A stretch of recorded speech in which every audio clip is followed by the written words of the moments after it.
Friends, দেখো এখানে আমি একটি রিভার্সাল প্ল্যান করেছিলাম। আমার স্টপ লস হিট হয়ে গেছে।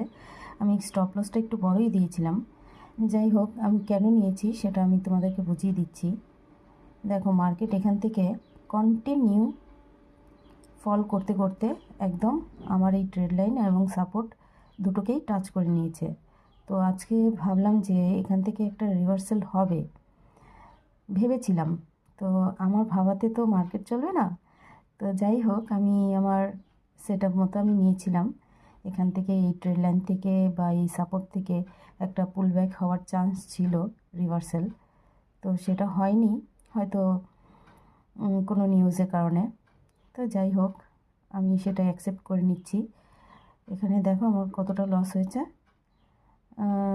1758 টাকার চার্জ দিয়ে আমার স্টপ লস হিট করেছে। যদি আমার নেক্সট ট্রেড যদি দেখি আমার সেট আপে পড়েছে, তাহলে আমি একটা চান্স নেব সেকেন্ড। এখান থেকে এই ট্রেড লাইন থেকে যদি কোনো রিজেকশন দেখি, তাহলে আমি একটা পুটের ট্রেড নেব।